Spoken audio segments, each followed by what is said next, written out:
Hello dear students. तो आपकी धड़कनें तेज होगी और आप इंतजार कर रहे हैं कि कुछ ऐसी प्लानिंग आ जाए जिस प्लानिंग के थ्रू हम 550 या 600 के आसपास में मार्क्स अचीव कर ले। तो डियर स्टूडेंट्स, प्लानिंग तो है अपने सामने, कंटेंट भी है, सब कुछ है अपने सामने, लेकिन डॉक्टर बनने के लिए तड़प होनी चाहिए। सोचने में तो सोचते सब कुछ है और हर कोई ये सोचता है कि मैं डॉक्टर बन जाऊंगा, मुझे ये तैयारी करनी है, मैं ऐसा कर लूंगा, लेकिन जब तक तड़प नहीं है डॉक्टर बनने की तब तक आप नहीं कर पाओगे। तो डियर स्टूडेंट्स, आपके सामने आपका जो टारगेट है, आपका जो गोल है, जो आपने डिसाइड कर रखा है कि मुझे कैसे भी करके इस मेडिकल कॉलेज में पहुंचना है, वो टारगेट अगर आपके दिमाग में नहीं होगा, वो कॉलेज की पिक्चर आपके दिमाग में याद नहीं आएगी, तो डियर स्टूडेंट्स आपकी प्रिपरेशन बहुत अच्छी नहीं हो सकती है।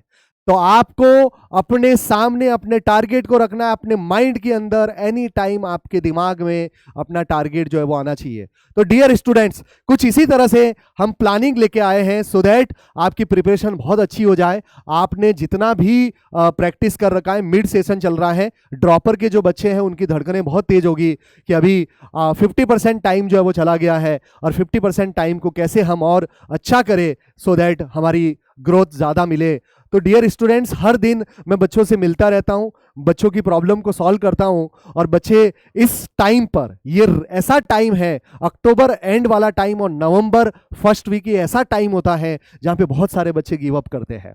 बहुत सारे बच्चे सोचते हैं कि अभी तक हमारी ग्रोथ नहीं हुई है तो शायद आगे भी अपनी ग्रोथ नहीं होगी। डियर स्टूडेंट्स, ये समझना पड़ेगा कि ये वाला टाइम लर्निंग वाला था और अब जो है वो ग्रोथ वाला टाइम है। जितनी सारी चीजें हमें सीखनी थी, जो कंसेप्ट डेवलप करने थे, वो हमने डेवलप किए और डेवलपिंग के अंदर इतनी ग्रोथ हमें नहीं मिलती है जितनी जैसे कंसेप्ट क्लियर हो जाएगा, कंसेप्ट थ्योरी पूरी कंप्लीट हो जाएगी, बायो का सिलेबस ऑलमोस्ट बहुत सारी जगह पे कंप्लीट होने वाला होगा, तो उसके बाद में आप रिवीजन के साथ में जब आप पेपर्स वगैरह दोगे तो उसमें आपको ग्रोथ दिखेगी। तो डियर स्टूडेंट्स, गिव अप नहीं करना है, ये राइट टाइम है, अपने अंदर जोश भर लो, तड़प होनी चाहिए डॉक्टर बनने की। तो डियर स्टूडेंट्स, कुछ प्लानिंग आपके लिए है, केमिस्ट्री की कुछ प्लानिंग मैं आपको बताता, कुछ ऐसे चैप्टर्स हमने निकाले हैं माइक्रो एनालिसिस के साथ में, प्रीवियस ईयर की एनालिसिस के साथ में सो दैट आप उन सभी चैप्टर्स को बहुत अच्छे लेवल पर रिवाइज कर लो और रिवाइज करने के बाद में आप उस पर थोड़ा सा वर्क करोगे और सही तरीके से वर्क करना है जिससे आपको और थोड़ी सी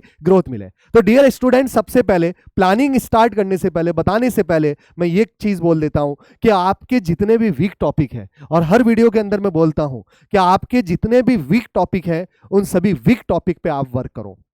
आपको पता होना चाहिए, अभी अगर आपका 70% सिलेबस अगर कंप्लीट हुआ है तो उस 70% के अंदर आपको क्लियरली पता होना चाहिए कि मेरा कौन सा सब टॉपिक स्ट्रांग है और कौन सा सब टॉपिक मेरा वीक है, मुझे एटॉमिक स्ट्रक्चर में क्या आता है और कौन से टॉपिक पे मुझे प्रैक्टिस करने की जरूरत है। तो डियर स्टूडेंट्स, एक ऐसा ट्रैकर बनाइए, उस ट्रैकर के अंदर सभी चैप्टर के साथ में सब टॉपिक के नाम लिखिए। जस्ट एक एग्जांपल लेता हूं कि अगर एटॉमिक स्ट्रक्चर है तो उसके अंदर सब टॉपिक बहुत सारे हैं, फंडामेंटल पार्टिकल की डिस्कवरी, फिर उसके बाद में फोटो इलेक्ट्रिक इफेक्ट है, फिर उसके बाद में ऐसे क्वांटम है, फिर डी ब्रोगली, हाइजेनबर्ग, इस तरह से बहुत सारे सब टॉपिक आपको मिल जाएंगे। उन सभी सब टॉपिक को अपने फीलिंग के अनुसार उस पर टिक करो। इसमें कोई हेल्प नहीं कर सकता, आपके पेरेंट्स भी हेल्प नहीं कर सकते, आपके टीचर भी हेल्प नहीं कर सकते हैं। इसमें सिर्फ और सिर्फ आपको हेल्प करनी पड़ेगी कि कौन सा टॉपिक आपका अच्छा है और कौन सा टॉपिक आपका वीक है। जितने भी पेपर्स आपने अटेम्प्ट किए हैं उस पेपर के थ्रू भी आप थोड़ा सा सोचिए कि अच्छा, डी ब्रोगली का क्वेश्चन तो मेरा कभी भी सही नहीं हुआ है, और आपको जैसे ही नाम पढ़ रहे हैं तो आपको थ्योरी याद नहीं आ रही कि डी ब्रोगली में क्या था, तो इसका मतलब वो टॉपिक आपका वीक है। इसी तरह से सभी चैप्टर्स के सब टॉपिक को स्ट्रॉन्ग और वीक के अंदर डिवाइड करो। जो स्ट्रॉन्ग टॉपिक है वो स्ट्रॉन्ग ही है, उस पर ज्यादा वर्क करने की जरूरत नहीं है, वो ज्यादा बेनिफिट नहीं देने वाले आपको। एक जस्ट एग्जांपल लेता हूं मैं कि कोई टॉपिक आपका स्ट्रांग है और उस पर मैंने आपको 20 क्वेश्चंस दिए, क्या वो 20 क्वेश्चंस आपके सही हो गए? बिल्कुल सही हो गए। वो 20 क्वेश्चंस सही करते टाइम आपको कॉन्फिडेंस भी ज्यादा आएगा कि अरे यार, मेरे बहुत सारे क्वेश्चन सही हो रहे। डियर स्टूडेंट्स, इस बात को समझना होगा हमें कि वो 20 क्वेश्चंस हमारे सही इसलिए है क्योंकि वो टॉपिक अपना स्ट्रांग है। अब उस टॉपिक की ज्यादा प्रैक्टिस करने से कोई बेनिफिट नहीं मिलेगा, हमें हैप्पीनेस जैसी फीलिंग आएगी उन पर्टिकुलर टॉपिक के क्वेश्चंस को सॉल्व करने में, लेकिन क्या वो नीट के एग्जाम के लिए बेनिफिट दे रहा है? नहीं, वो नीट के एग्जाम के लिए टाइम वेस्ट की फीलिंग दे रहा है। वो टॉपिक आपका स्ट्रांग है, इतना स्ट्रांग है कि वहां से आने वाला क्वेश्चन आपका गलत नहीं हो सकता है, फिर भी आप उस पर टाइम स्पेंड करके उसकी प्रैक्टिस किए जा रहे हो सो दैट हमें अपने टाइम को सेव करना है, टाइम को वेस्ट नहीं करना है, और हमें अपने टाइम को ऐसे टॉपिक में देना है जो टॉपिक अपने लिए वीक है। डियर स्टूडेंट्स, बहुत बड़ी बात बोली है मैंने, इस बात को समझो अच्छे से कि हमें उस पर्टिकुलर टॉपिक को ज्यादा प्रायोरिटी में रखना है जिस टॉपिक के अंदर कॉन्फिडेंस नहीं है। आप जैसे ही वीक टॉपिक के क्वेश्चन सॉल्व करने बैठोगे, आपसे पहला क्वेश्चन नहीं हुआ, दूसरा नहीं हुआ, तीसरा नहीं हुआ, आप छोड़ दोगे।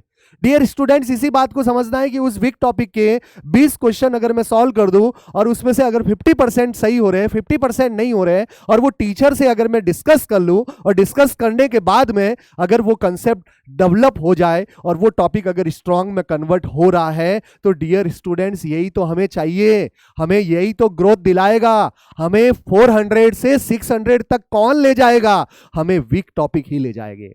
डियर स्टूडेंट्स, वीक टॉपिक से डरना नहीं है, हमें वीक टॉपिक को स्ट्रांग में कन्वर्ट करना है, और उसके लिए हमें एक प्रॉपर प्लानिंग के साथ में सिलेक्टेड क्वेश्चंस को करना पड़ेगा। तो डियर स्टूडेंट्स, अपने टीचर से मिलिए, डिस्कस करिए कि कौन सा टॉपिक किस जगह से हमें करना चाहिए, इसको कितना स्ट्रांग बनाएं, क्या इसके क्वेश्चंस बहुत एडवांस लेवल के पूछे जाते हैं या फिर इजी टाइप के क्वेश्चंस पूछे जाते हैं, उस टाइप की प्लानिंग करनी पड़ती है बच्चों। इस बात को समझना पड़ेगा आप लोगों को। नीट एग्जाम बहुत इजी होता है, सिर्फ और सिर्फ प्लानिंग चाहिए। इतना बड़ा सिलेबस है, उसको किस किस जगह से कंप्लीट करना होता है, उसकी प्लानिंग चाहिए। तो डियर स्टूडेंट्स, मैं आपके लिए कुछ चैप्टर्स बनाए हैं, कुछ टॉपिक निकाले हैं, उस टॉपिक पे थोड़ा सा अपन डिस्कशन करते हैं, और अगर अच्छा लगे तो आप बाकी स्टूडेंट्स तक इस वीडियो को पहुंचाइए, इस इंफॉर्मेशन को पहुंचाइए, सो दैट उनका भी भला हो जाए। तो गवर्नमेंट मेडिकल कॉलेज अगर आपको चाहिए और 600 प्लस का अगर टारगेट है, क्योंकि धीरे धीरे आप देख रहे होंगे कट ऑफ जो है वो इंक्रीज हो रहा है। अगर मैं बड़ौदा मेडिकल कॉलेज की बात करूं तो 630 के आसपास में मेडिकल कॉलेज जो वो मिलता है।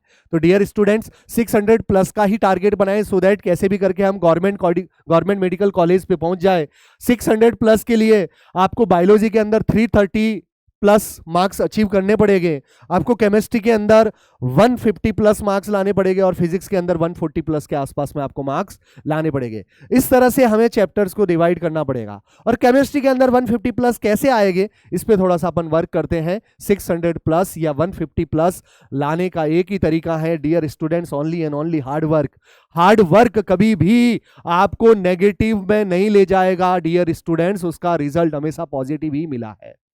हम हार्ड वर्क से डरते हैं, कौन इतनी मेहनत करेगा, कौन ये 500 क्वेश्चंस की शीट को सॉल्व करेगा, कौन इस थ्योरी को रिवाइज करेगा, आने वाले पेपर का सिलेबस इतना सारा है, कौन पढ़ेगा। इस बात से सिर्फ हम डर जाते हैं और इसी वजह से हमारा सिलेक्शन नहीं होता है। तो इस बात को समझना पड़ेगा डियर स्टूडेंट्स कि 600 प्लस या फिर 150 प्लस अगर मार्क्स आपको चाहिए तो आपको हार्ड वर्क करना पड़ेगा। Hard work is the key, only and only. तो डियर स्टूडेंट्स, क्या है खजाना? गवर्नमेंट मेडिकल कॉलेज तक पहुंचने का खजाना क्या है? खजाना आपके सामने है डियर स्टूडेंट्स। अगर आपको ऑर्गेनिक केमिस्ट्री अगर कहीं से बहुत स्ट्रांग करनी है तो आपको पहले तो एनसीईआरटी को बेस रखना पड़ेगा। एनसीईआरटी के बेस के साथ में आपको शॉर्ट नोट्स बनाने पड़ेंगे। जो भी लेक्चर्स के आपके नोट्स हैं, उन सभी लेक्चर्स के नोट्स को आपको शॉर्ट नोट्स में कन्वर्ट करना पड़ेगा। आपको पीवाईक्यू सॉल्व करना पड़ेगा, सो दैट आपको वेराइटीज बताएगा, ये आपको बताएगा कि किस टाइप के क्वेश्चन जो है वो पूछे जाते हैं। तो एनसीईआरटी, फिर उसके बाद में शॉर्ट नोट्स, फिर पीवाईक्यू सॉल्व करना पड़ेगा, और पीवाईक्यू के बाद में आपको एफवाईक्यूज भी सॉल्व करने पड़ेंगे। फ्यूचर ईयर क्वेश्चंस किस टाइप के क्वेश्चंस बन सकते हैं वो पीवाईक्यू आपको बता देगा, और आप फिर उसके अंदर एक पर्टिकुलर चैप्टर्स के डीपीपी को सॉल्व करिए, आपके मॉड्यूल है उस मॉड्यूल को सॉल्व करिए। मोर प्रैक्टिस, इसके अंदर सिर्फ और सिर्फ प्रैक्टिस चाहिए। ऑर्गेनिक केमिस्ट्री एक ऐसा सब्जेक्ट है जहां से आने वाला क्वेश्चन कभी किसी का गलत नहीं हो सकता, अगर आपने सही तरीके से एक बार ऑर्गेनिक केमिस्ट्री का बेस डेवलप कर दिया।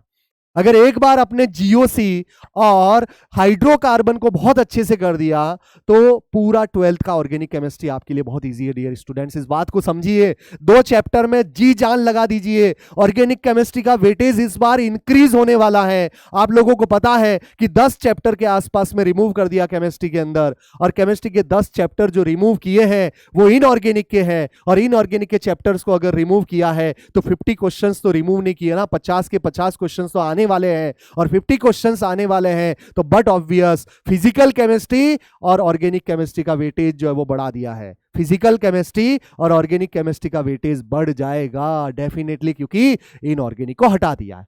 तो डियर स्टूडेंट्स, ऑर्गेनिक का वेटेज अच्छा खासा रहता है और थोड़ा सा इसमें इंक्रीज हो जाएगा, और पूरे ऑर्गेनिक केमिस्ट्री को बहुत अच्छे से हम क्लियर तरीके से एक भी क्वेश्चन को हम गलत नहीं करें ऐसा बना सकते हैं सिर्फ और सिर्फ 2 चैप्टर की वजह से हम उस पर्टिकुलर ब्रांच को पूरा डेवलप कर सकते हैं। वो है जनरल ऑर्गेनिक केमिस्ट्री और वो है हाइड्रोकार्बन, ये 2 टॉपिक।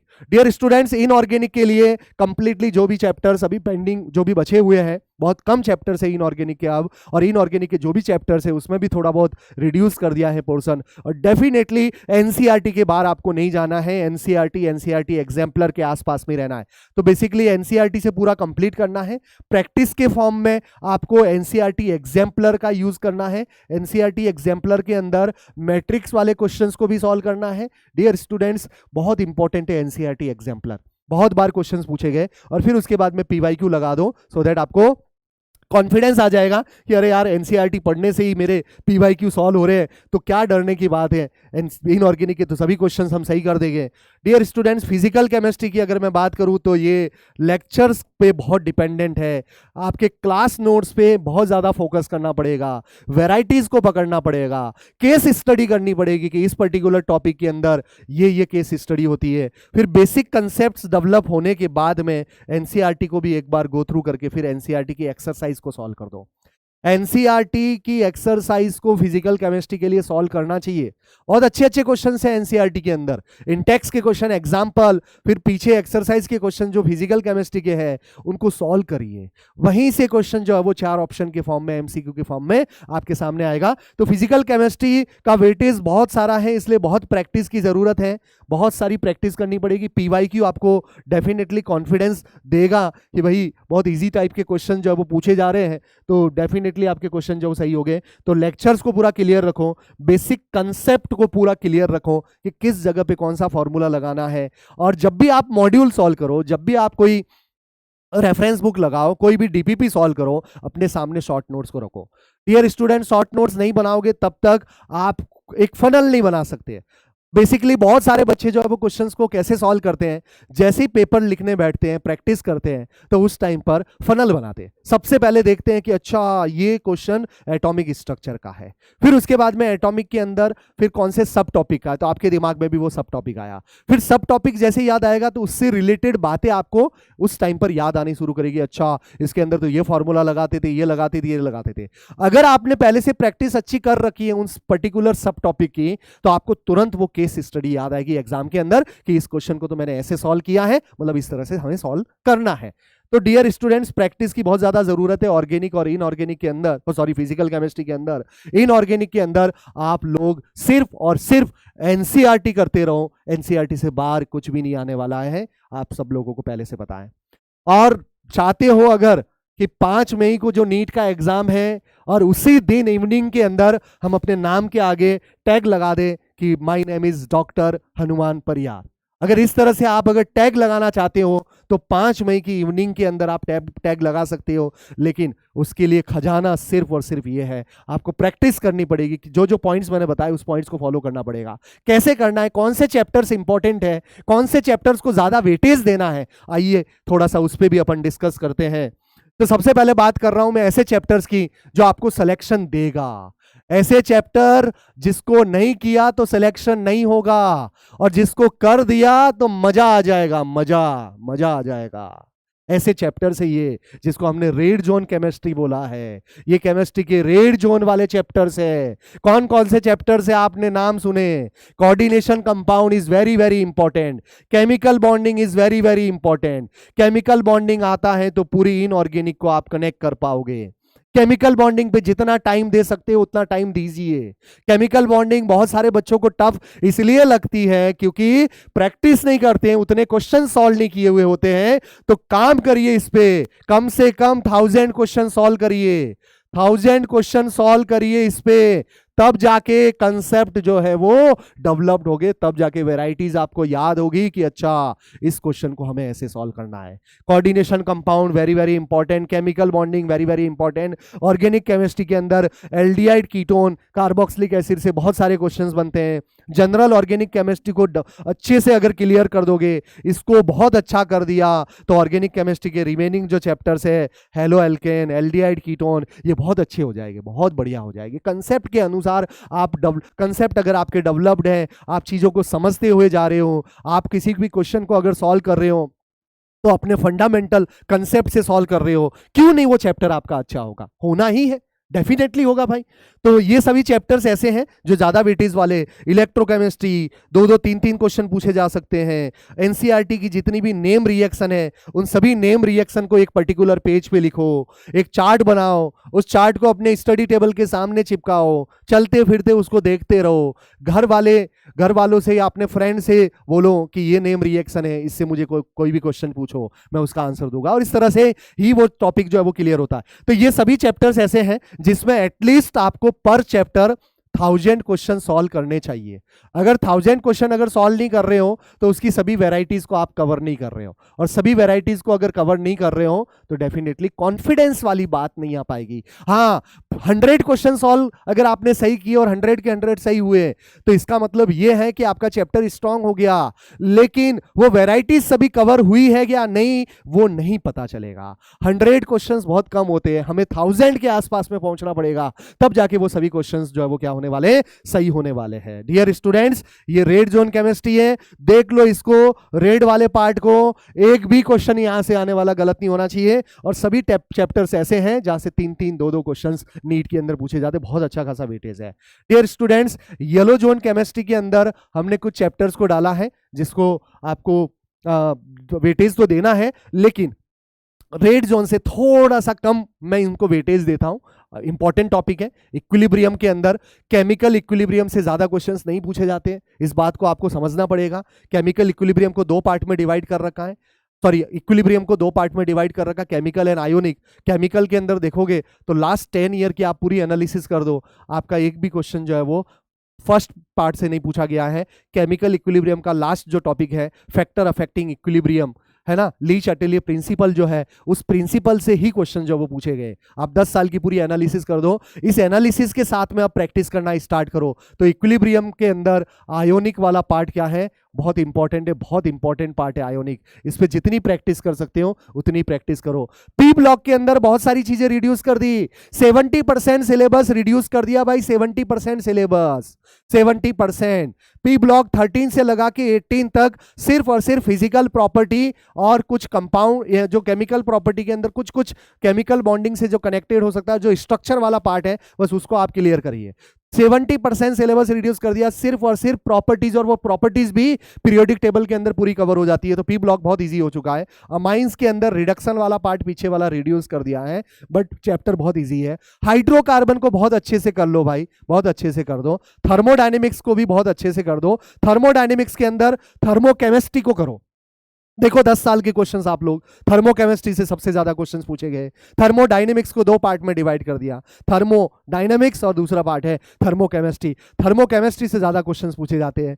फिजिक्स के अंदर थर्मोडायनेमिक्स से क्वेश्चंस पूछे जाते हैं, इसलिए केमिस्ट्री के अंदर थर्मोकेमिस्ट्री से क्वेश्चंस जो है वो कवर हो जाते हैं, सो दैट पूरा चैप्टर जो है वो कवर हो जाता है, बाकी चैप्टर्स को भी मौका मिल जाता है क्वेश्चंस आने का। तो थर्मोकेमिस्ट्री पे जितनी प्रैक्टिस कर सकते हो उतनी प्रैक्टिस करो, बहुत ईजी है। थर्मोकेमिस्ट्री पे कम से कम आप 500 के आसपास में क्वेश्चन सॉल्व करते हो तो पूरी वैरायटीज कवर हो जाती हैं, डेफिनेटली 2-2 बार वैरायटीज जो है वो कवर हो जाएगी, ठीक है ना। बायोमोलिक्यूल बहुत इजी है, बायो में भी आता है, तो आप लोगों को ज्यादा टफ नहीं लगेगा। इस चैप्टर्स को इतना स्ट्रांग कर दो कि कोई भी क्वेश्चन जो है वो गलत नहीं हो। एल्कोहल, फिनॉल, ईथर, ईथर का मैक्सिमम पार्ट हटा दिया भाई, ईथर में सिर्फ और सिर्फ स्ट्रक्चर वाला पार्ट है, उसका प्रिपरेशन, उसकी प्रॉपर्टी सब कुछ रिमूव कर दिया है। तो रिड्यूस सिलेबस क्या है, आप लोगों ने एनएमसी की साइट से देखा होगा। अगर रिड्यूस सिलेबस के बारे में आपको इन्फॉर्मेशन नहीं है तो मैं उस पर भी एक वीडियो बना के आपको बताऊंगा कि कितना कितना पोर्शन जो वो रिड्यूस कर दिया और कौन कौन से टॉपिक इंपॉर्टेंट है। ठीक है, तो ये है yellow zone chemistry and then green zone chemistry. ठीक है ना, तो ग्रीन जोन केमिस्ट्री के अंदर रेडॉक्स रिएक्शन है। आइसोमेरिज्म वाले पार्ट को थोड़ा सा देख लो।